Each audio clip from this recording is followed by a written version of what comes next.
नमस्कार जय जगन्नाथ मु ममता पाणी मो यूट्यूब चैनल साहित्य दीदी को आपण समस्त को स्वागत करूची।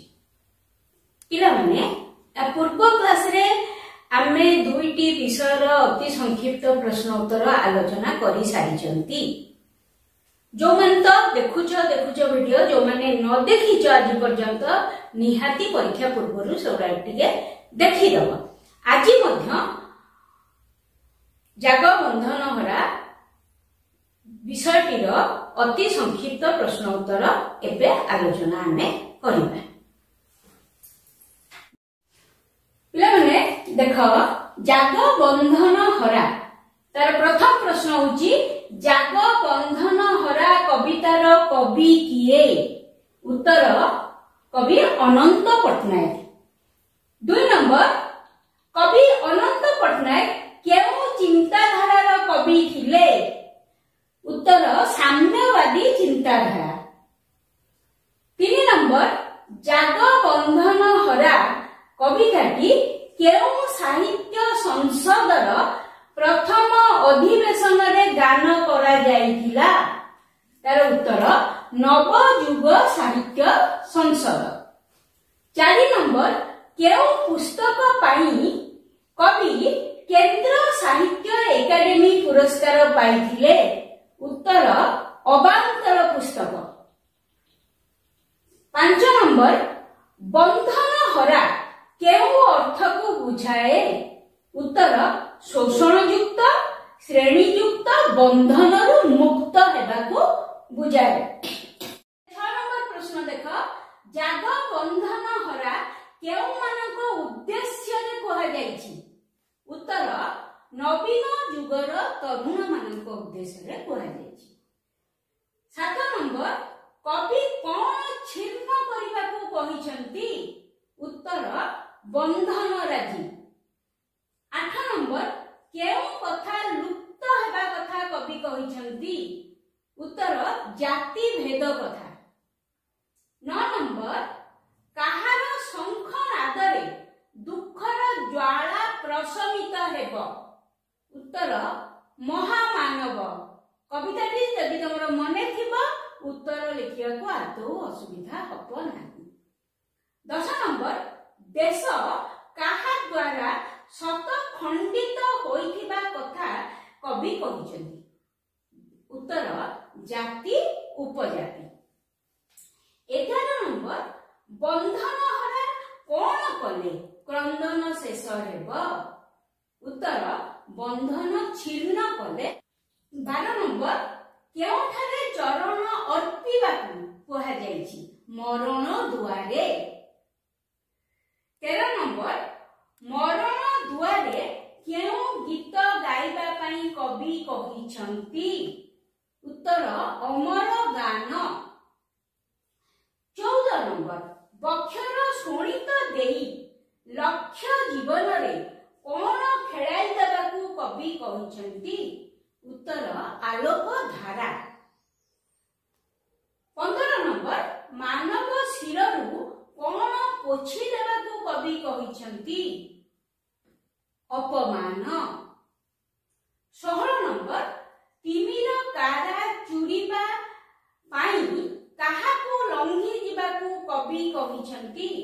बनानी शैल सागर लंघी जिबाकू कवि कहिसंती। 17 नंबर देख मरु पथरे कोन सृष्टि हेबो बोली कवि कहिसंती? मरु पथरे झरणा सृष्टि हेबो बोली कवि कहिसंती। 18 नंबर नवीन युगर तरुण मानक हातरे कोटि प्रदीप देखि केउ माने संकी जिबे?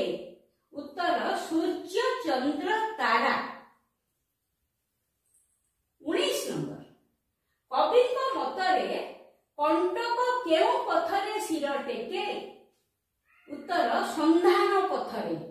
देखो 20 नंबर तरुण नव युवक रूपी संधानी मानक सम्मुखरे किए कुहेड़ी रची थाए? मोह ममतार नीर बा मोह ममतार अश्रु।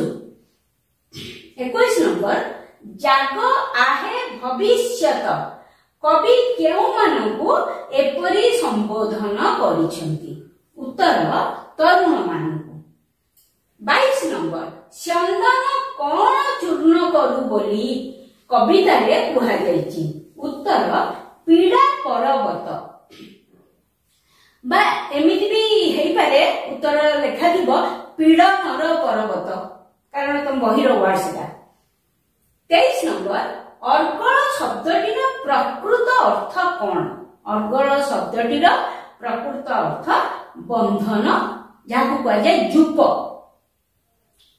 24 नंबर पीड़नर पर्वत किए चूर्ण करिब उत्तर बंधन हरांग चंदन चंदन माने मने अछि पिले रथ 25 नंबर केउ माला परिधान करिबाकू कवि युवक मानक कहिसेंती विजयर माला 26 नंबर जाग बंधन हरा कविता रे कवि की प्रकार समाज गठनर स्वप्न देखिसेंती एक श्रेणीहीन शोषण मुक्त समाजर स्वप्न कवि देखिसेंती 27 नंबर जाग बंधन हरा कवितार अंतःस्वर कौन थिला उत्तर हम शोषण मुक्त श्रेणीहीन सामाजिक व्यवस्था पिला माने जाग बंधन हरा कवितार अति संक्षिप्त प्रश्न उत्तर आमे आलोचना करते यार जो सरलार्थ अछि आउ जो दीर्घ उत्तर अछि पिले तुमको आगुरु मध्य बहुत थोड़ा बुझेइछि तमे सरलार्थ केमिति लिखिबो आउ प्रश्न उत्तर केमिति लिखिबो तथापि आज आउ टिके तुमको कहूछि सरलार्थ जेतले तमर पढिबो तुमको मु कहिछि जे तमे ताकू तीनटा पैराग्राफ करिवो प्रथम पैराग्राफ रे कोन ऊपर जहा लिखा आइछि गोटे मु कहि दोछि मरण दुआरे चरण अरपी गाँव रे अमर गान पोछि दिया आजी मानव शिरसु संचित अपमान जेमती डैश डैश दबा कथा दे देलो उक्त पद्यांशटी कोठु आसीची लेखक बा कवि किए ताकू लिखि देलो ताहा परे एई पदर गोटिए लाइन अर्थ तमे लिखिबो एठारे कवि नव युवक मानकू बा नव तरुण मानकू नवीन युगर तरुण मानकू उद्बोधन दे कहिचंती जे सेमाने मनीषर कपाल अनेक दिन धरी संचित होई रहितिबा अपमान को पोछि दियो ए गोटे लाइन लिखिबो तापरे जेति तमे सरल अर्थटा बुझेइबो एवं लास्ट रे कोन करिबो तमे ना तुमे कोन भाबुच कवि कोन भाबी कि एटा लिखिचंती से बात रे कहबो हैला एमिति ही तमे सरल अर्थ लिखिबो बहुत गुडे ये लिखिबनी प्रथम पैराग्राफ जमा अधिक लिखिबो नाही देखो गोटे तुमको दीर्घ उत्तर कहूची एक सार्थक उद्बोधन कविता भावरे जाग बंधन हरा कवितार मर्म आलोचना कर पिले ए प्रश्न जहा अछि तुमको एथिरे पूरा कवितार माने कोन सारांश देखिया को पड़िबो काहे कि ना तमे प्रथमे कोन करिवो इंट्रोडक्शन दबो इंट्रोडक्शन ने तमे कोन लिखिबो जे यार कवि किए तांकर कोन कोन बही अछि ता को चिंताधारा रो कवि थिले एवं सिए ए जो उद्बोधनमूलक कविताटी लिखिचंती को मानकू संबोधन करी लिखिचंती उद्बोधनमूलक कविता बा संबोधित कविता एमिति क्वेश्चन आसीबो संबोधन कर लिखिचंती एवं कविकर चिंताधारा कोन जे गोटे शोषण मुक्त समाज गठन करबा पाई तापरे एटा फर्स्ट पैराग्राफ द्वितीय पारारे ही तमे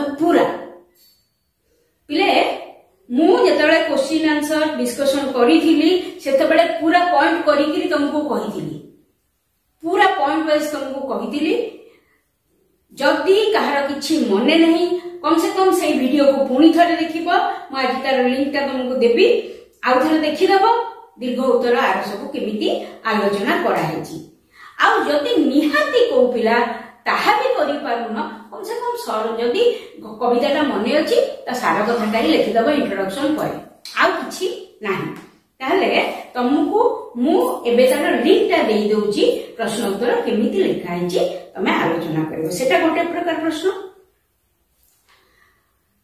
आउ गोटे प्रश्न अछि जागबंधनरा कवितारे बंधन राजी को छिन्न करिबा पाई कवि शुणैथिबा आह्वान गुड़िक विश्लेषण कर ये मध्य से पाखा पाखी एक प्रश्न माने प्रश्न जो जहाँ भी अच्छी तुम उत्तर पाखापाखि एका रहिबो आ सबुले कहछि गोटे गोटे विषयर तीन टा दीर्घ उत्तर पाई तीन टा इंट्रोडक्शन बा कवि परिचय घोषिबो नाही गोटे गोटे कवि परिचय जोटा कि मु पढ़ेला बेले लिखि देछि ब्लैक बोर्ड रे तेणु प्रश्न जहाँ भी आसु इंट्रोडक्शन ताहा रहिबो कवि परिचय ताहा रहिबो तापर उत्तर तमे बुझिबो आ मु एगुडा सब पॉइंट करी कहि देछि ठीक अछि